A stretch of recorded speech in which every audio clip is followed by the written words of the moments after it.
안녕하세요, 구루발리입니다. 오늘 영상은 왜 발리가 싫으세요? 제가 최근 올려드린 영상 중에는 새로운 관광세 도입이라든지 출입국 관련해서 수화물을 제한한다든지 이런 영상을 올려드렸었는데요, 여기에 대해서 많은 분들이 댓글을 주셨는데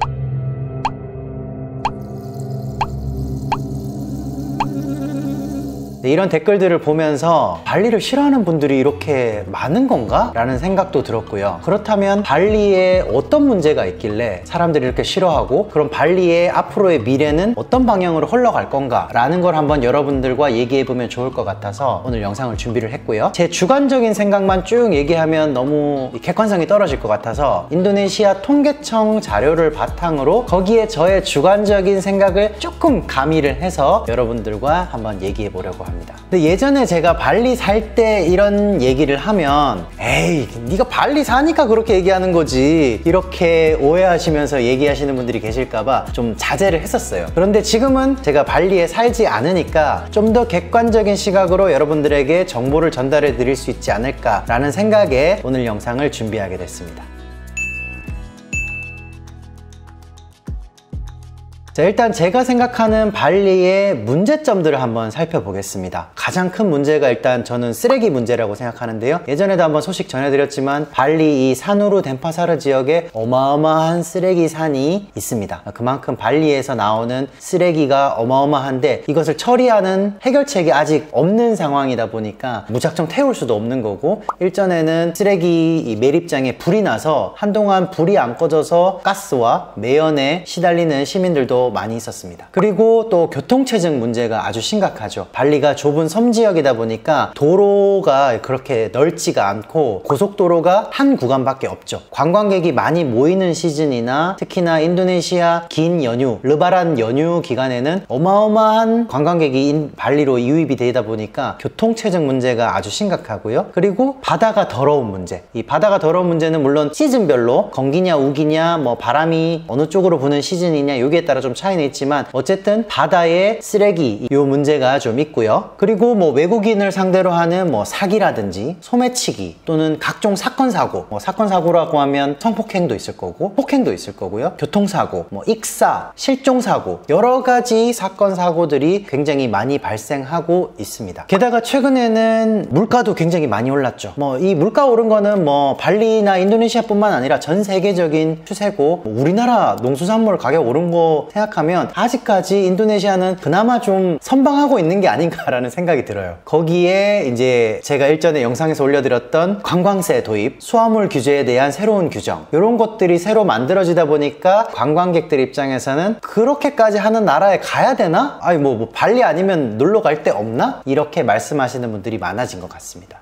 그럼에도 불구하고요, 발리의 관광객은 코로나 이후 그 어느 때보다도 급격하게 가파르게 증가하고 있는 추세입니다. 통계 자료를 바탕으로 그 숫자가 어떤지 여러분들과 한번 살펴보도록 하겠습니다. 자, 이 표에서 보시면 이 표는 2023년 1월부터 11월까지 발리에 입국한 관광객을 조사한 통계 자료인데요, 여기 순위를 보시면 알겠지만 1위가 이제 호주고요, 그 다음 인디아, 중국, 그리고 영국, 그 다음 미국, 한국이 6번째 6위입니다. 발리 전체 외국인 관광객 숫자 중에서 한국인 관광객이 차지하는 순위는 6위지만 비율로 따지면 4.3%로 낮은 편이고요. 그래도 2022년 대비해서는 거의 320% 성장한 거고, 발리 인구 숫자가 440만 명인데 2023년 총 관광객 수가 11월까지 479만 명이 들어왔어요. 다시 말해서 발리 인구보다 더 많은 외국인 관광객이 발리로 유입이 됐다라는 걸 표를 통해서 알 수 있습니다. 2022년에 대비하면 거의 169%, 170%가 성장한 숫자인 거죠. 자, 그렇다면 발리에 유독 사건 사고가 많은 이유는 무엇일까요? 그 부분은 자료를 보면 알 수 있듯이 관광객은 계속 늘어나고 있고 발리는 한정돼 있잖아요. 발리의 땅은 한정돼 있고 공항, 도로 이런 시설물들은 기존에서 크게 변화된 게 없기 때문에 오히려 밀집도가 더 늘어난 거죠. 더군다나 발리 전체 지역을 봤을 때 외국인 관광객이 몰리는 지역은 짱구 그 아래 지역이기 때문에 발리 남부 지역의 대부분의 관광객이 발리 인구보다 더 많은 숫자가 유입이 돼서 항상 활동하고 있다라고 보시면 됩니다. 거기에다가 코로나 때 전무했던 관광객이 한꺼번에 갑자기 갑자기 또 많이 몰려들다 보니까 앞서 말씀드렸던 그런 단점들이 더 크게 부각되는 것도 사실인 것 같습니다. 그런데 과연 이 문제들이 예전에는 없던 문제일까요? 그건 아닙니다. 관광객이 많아짐으로 인해서 생기는 사건 사고의 숫자가 많아지는 것이지 갑자기 어느 날부터 많아진 건 아니에요. 예전에도 사건 사고는 많이 있었고요. 그러나 최근에 이렇게 부각되는 거는 사람이 많으니까 당연히 사건 사고의 숫자도 더 많아지는 거고, 거기다가 이렇게 예전에 비해서 사건 사고가 더 많다고 느껴지는 이유는 이 SNS의 발달 때문인 것 같아요. 예전에는 사건 사고가 생겨도 뉴스에 보도가 아예 안 된다거나, 보도가 된다 하더라도 연합뉴스나 이런 네이버에 한 줄짜리 기사가 떴다면, 요즘에는 어떤 사건 사고가 생기거나 뭔가 이슈가 생기면 여러 가지 SNS를 통해서 굉장히 급속히, 그것도 전 세계로 퍼지다 보니까 이 사람들이 어떤 이슈가 발리에서 생겼는지, 사건 사고가 생겼는지 굉장히 빠르게 캐치를 하는 것 같아요. 거기에다가 코로나 이후에 이 우크라이나와 러시아 전쟁이 생기면서 더 다양한 지역의 이 외국인 관광객이 발리로 유입이 된 것 같습니다. 러시아 사람, 우크라이나 사람, 그 외에 이 동유럽 사람들, 굉장히 많은 다양한 인종들이 발리로 유입이 됐고, 더 많은 인종이 유입이 되다 보니까 더 많은 국가로 SNS가 퍼지는 거고요. 그만큼 전 세계 어느 지역의 SNS에도 발리 소식이 있고, 발리 관광지의 사진, 그리고 유명 레스토랑의 음식, 그리고 뭐 거주 형태, 바다, 이런 것들이 소개되다 보니까 더 많은 외국인 관광객들이 발리에 관심을 가지고 유입이 되는 게 아닌가라는 게 제 생각입니다. 그러다 보니 단순 관광객이 아니라 발리에 거주하는 외국인 비율도 더 많이 늘어나게 됐어요. 이 통계 자료에 따르면 2022년에는 약 3만 명의 외국인이 끼따스죠, 이 단기 체류 비자를 가지고 거주를 했다면, 2023년 기준으로는 거의 4만 2천 명이 체류 비자를 가지고 발리에 거주를 하고 있는 것으로 집계가 됐습니다. 그만큼 발리에 단기, 장기로 체류하는 외국인 숫자가 더 많이 늘어나고 있다는 거죠.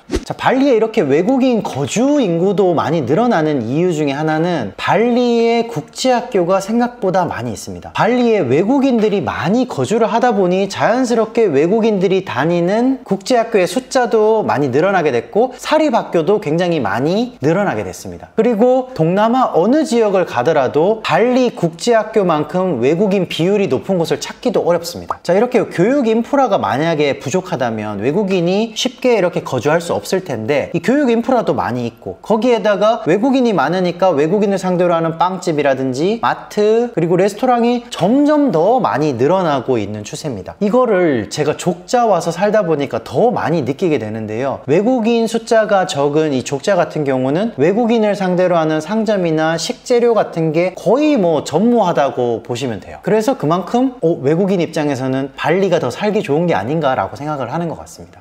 자, 다음으로는 발리 관광세의 시행 배경에 대해서 한번 살펴보도록 하겠습니다. 관광객이 급격히 늘어남으로 인해서 생기는 문제점들을 인도네시아 정부 입장에서는 어떻게 해결해야 될까라는 생각이 들었을 겁니다. 그래서 인도네시아 정부 입장에서는 관광객을 더 많이 받아들이려면 인프라를 확장을 해야 되는데, 현실적으로 인도네시아 정부는 돈이 많지가 않습니다. 발리 주정부도 뭐 말할 거 없죠. 그러다 보니 돈이 없는데 인프라를 확장하려면 결국에는 어딘가에서 돈을 걷어야 되는 거죠. 거기다가 인프라가 이 확장되는 속도가 관광객이 증가하는 속도를 따라가지 못하다 보니까 결국에는 관광세를 걷어서라도 인프라를 확충해야 되는 게 아닌가라는 생각에서 관광세가 도입이 된 게 아닌가라는 생각입니다. 그래서 이제 계획은 앞으로 이런 관광세를 걷어서 뭐 북쪽으로, 그러니까 다시 말해서 발리 남쪽 지역에서 북쪽 지역으로 향하는 고속도로도 건설을 할 예정이고, 그리고 뭐 제2 발리 공항도 계획이 있고요. 그리고 최근에 발표된 계획은 이제 남쪽에 있는 발리 응우라라이 공항에서 꾸따를 잇는 지하철도 건설될 예정이라고 하니까 한번 기대는 해봐야 될 것 같아요. 다만 이런 계획들이 제가 예전에 발리에 살던 시절부터 계획은 아주 오래전부터 있었다는 거, 그러나 돈이 없다 보니까 시행이 굉장히 미뤄지고 있었다는 건데, 이제는 이제 관광세를 거두니까 뭐 앞으로 조만간 시행이 되지 않을까라는 기대를 하고요. 그런데 제가 막상 여기 발리가 아닌 지금 자와 지역에 와서 살아보니까 자와 자와 지역에 비하면 발리는 아주 인프라가 그래도 많이 있다, 이런 생각이 들었어요. 이 자와 지역에는 대도시, 뭐 자카르타, 반둥, 스마랑, 수라바야 이런 대도시가 아니고서는 인프라라고 할 게 그렇게 많지가 않은 게 아닌가. 특히나 도로, 가로등, 그리고 상수도 문제, 이 상하수도 문제가 제가 봤을 때 굉장히 좀 심각한 것 같은데, 이런 여러 가지 문제들을 보니까 그래도 자와보다는 대도시가 아닌 자와 지역인 거죠. 그런 지역보다는 발리가 그래도 인프라가 좀 괜찮은 게 아닌가라는 생각은 들었어요.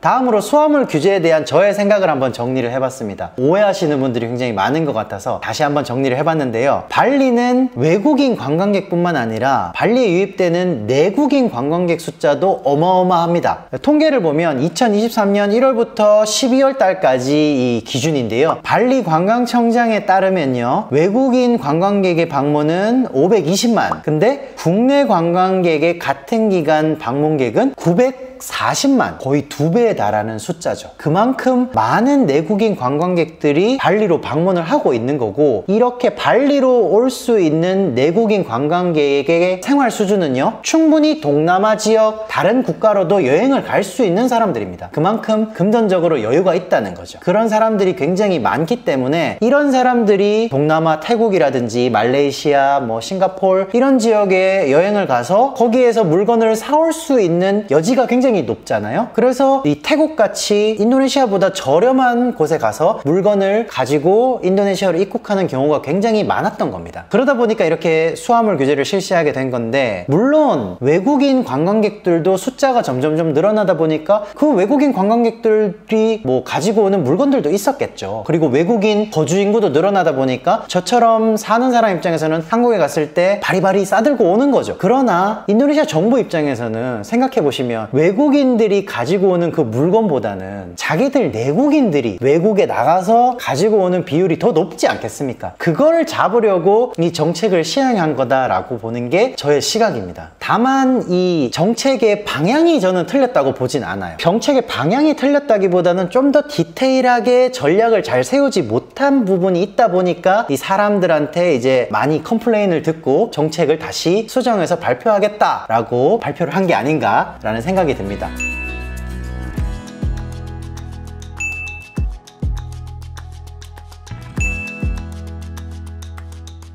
자, 그래서 제가 말씀드리고 싶은 것은 이 정책의 타겟은 내수 경기고 내국인들이라는 거지, 외국인, 특히나 여행을 오는, 인도네시아로 여행을 오는 관광객을 상대로 하는 그런 정책은 아니다라는 걸 다시 한번 말씀드리고 싶었습니다. 어디까지나 제 생각이고요. 자, 그럼에도 불구하고 제가 보는 앞으로의 발리 미래는 밝을 수밖에 없다고 봅니다. 왜냐하면 베트남, 태국, 필리핀, 말레이시아 다른 국가들을 가보신 분들은 잘 아시겠지만 거기서 볼 수 없는 발리만의 특별한 뭔가 매력 그리고 문화가 분명히 존재를 하고요. 그리고 발리 관광객의 가장 크고 압도적인 비율을 차지하고 있는 호주 사람들의 발리 사랑은 예나 지금이나 변함이 없습니다. 그리고 같은 힌두 문화를 가지고 있는 인도의 경제 성장에 따라서 인도 관광객의 증가도 굉장히 가파르게 올라가고 있고요. 그리고 코로나 이전 중국인 관광객 숫자를 생각하면 지금 들어오는 중국인 관광객 숫자는 크게 놀랄 일도 아니에요. 게다가 발리는 유난히 전 세계 다양한 국가의 외국인들이 굉장히 많이 들어옵니다. 그 외국인들이 몰리는 곳이 자연스럽게 핫한 관광지가 되고, 그런 소문이 SNS를 통해서 퍼지면 자연스럽게 동양, 서양 모든 국가의 관광객이 몰리게 되는 겁니다. 자, 이 이야기는 제가 나중에 왜 발리의 핫플레이스는 이동하는가 라는 제목을 가지고 영상을 한번 찍어보려 하고요. 자, 결국에는 발리가 건강하게 발전하려면 첫 번째 단추는 이번에 선출된 인도네시아 새로운 대통령이 발리를 비롯한 인도네시아 관광산업에 관심을 가지고 정책을 펼 것인가, 그게 이제 첫 번째고요. 그와 더불어서 외국인에 대한 이민 투자 정책도 굉장히 중요하겠죠. 자, 사실 인도네시아 전체 산업 중에 관광산업이 차지하는 비율은 아직까지 굉장히 낮은 편이에요. 2018년 5.2%를 시작으로 2023년 9월에 3.83% 밖에 되지 않습니다. 이렇게 인도네시아 전체적으로 본다면 제조업이나 미래산업에 좀 더 포커스를 맞추겠지만, 그럼에도 불구하고 대통령 그리고 발리 주지사가 어떤 마인드로 관광정책이나 외국인에 대한 정책을 펴느냐, 그게 가장 중요하다고 봅니다. 자, 하지만 설령 정부의 정책이 좀 이상하고 방향이 좀 올바르지 않다 하더라도 사람들의 발리 사랑은 아마 계속 이어지지 않을까라는 저의 느낌적인 느낌은 있어요. 자, 왜냐하면 다시 반복하지만 다른 동남아 관광지에 비해서 뭔가 발리만의 특수한 문화가 있고요. 그리고 서핑에 적합한 파도를 가지고 있고 많은 외국인이 거주를 하고 그 외국인들로 인해서 뭔가 좀 더 외국인 친화적인 식재료 그리고 음식, 거주 형태 그리고 가장 중요한 점 외국인이 많다 보니 외국인이 다니는 국제학교 및 사립학교가 많고 동남아 어느 지역보다도 국제학교의 외국인 비율이 높다는 점 이런 점들을 살펴봤을 때 더 많은 외국인들을 불러 모으기에 충분한 이유가 되지 않나 라고 생각합니다.